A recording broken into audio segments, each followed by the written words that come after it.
सभी को नमस्कार। हिंदी के एक नए वीडियो में आप सभी का हार्दिक स्वागत है। मानव जन्म है अति दुर्लभ, सार्थक होगा तभी, अच्छे काम करेंगे हम जब। तो मनुष्य में हो आखिर कौन से गुण, इसके बारे में बताती है गुप्त जी की एक कविता। अत्यंत प्रेरणादायी है ये कविता और नाम है इसका मनुष्यता। तो चलिए हम इस कविता को देखेंगे, समझेंगे, मगर उससे पहले क्यों ना हम कवि परिचय ही प्राप्त कर लें। तो इसके कवि हैं मैथिली शरण गुप्त जी और हम आज पहले कवि परिचय प्राप्त करते हैं। इनके जन्म के बारे में अगर हम बात करें तो इनका जन्म 3 अगस्त 1886 को चिरंगाम उत्तर प्रदेश में हुआ था और इनकी मृत्यु हुई 12 दिसंबर 1964 को। उसमें ये 78 वर्ष की आयु के थे और इनका प्रमुख पेशा था एक कवि का, राजनेता का, नाटककार का और अनुवादक का। और इनकी प्राथमिक शिक्षा हुई थी चिरगांव में ही, जहां इनका जन्म हुआ था। और मिडिल की परीक्षा इन्होंने मैकडोनल हाई स्कूल से पास की, यानी 8वीं कक्षा तक ये इस विद्यालय में पढ़े। और इनके जो उल्लेखनीय कार्य हैं उनमें प्रबंध काव्य, नाटक, निबंध, अनुवाद आदि सब आते हैं। इनके विषय में एक अत्यंत रोचक तथ्य यह है कि भारत भारती जो इनकी सुप्रसिद्ध रचना है उसके माध्यम से स्वतंत्रता संग्राम में विशेष भूमिका निभाने के कारण इन्हें महात्मा गांधी ने राष्ट्र कवि की पदवी दी थी। तो ये राष्ट्र कवि की पदवी इन्हें किससे मिली? महात्मा गांधी से। आगे देखते हैं इनकी प्रमुख कृतियां कौन सी हैं। प्रमुख कृतियों में प्रबंध काव्य, निबंध काव्य, नाटक और अनुवाद ये सभी हैं। तो प्रबंध काव्यों में महाकाव्य भी हैं और खंड काव्य भी हैं। जैसे कि आप देखिए साकेत तो इनका खंड काव्य है। रंग में भंग, जयद्रथ वध, शकुंतला, पंचवटी, किसान, यशोधरा, करबला, अजित, विष्णुप्रिया, रत्नावली, उर्मिला आदि अनेक प्रबंध काव्य रचे। प्रबंध काव्य क्या होते हैं ये तो आप जानते ही होंगे, जिनमें शुरू से लेकर अंत तक एक कथा सी चलती है काव्य के रूप में। आगे देखते हैं निबंध काव्य कौन से, जैसे कि पत्रावली, विकट भट्ट, गुरुकुल, अर्जन और विसर्जन, भारत भारती, हिंदू, राजा प्रजा, विजय पर्व आदि। और जो प्रसिद्ध नाटक हैं उनमें है अनग, पृथ्वीपुत्र, जयनी, लीला, तिलोत्तमा, चंद्रहास, उद्धार आदि।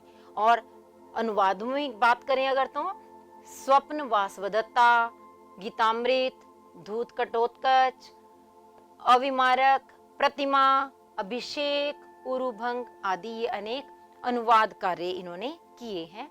आगे बढ़ते हैं और ये देखते हैं इन्हें कौन कौन से पुरस्कार मिले। तो हिंदुस्तान अकादमी पुरस्कार प्राप्त हुआ साकेत के लिए, मंगला प्रसाद पुरस्कार प्राप्त हुआ ये भी साकेत के लिए, हिंदी साहित्य सम्मेलन के द्वारा भी ये सम्मानित किए गए 1937 में, साहित्य वाचस्पति की उपाधि से सम्मानित हुए 1946 में और पद्म भूषण की उपाधि इन्हें मिली 1954 में।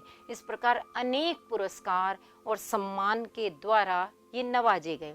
आगे इनकी साहित्यिक विशेषताओं पर नजर डालेंगे कि साहित्य में इनका कहाँ कहाँ योगदान रहा, कैसे कैसे योगदान रहा। इन्होंने खड़ी बोली को काव्य भाषा का रूप देने में अथक प्रयास किया है और इनके काव्य में हमें राष्ट्रीय चेतना, धार्मिक भावना और मानवीय उत्थान का भाव नजर आता है।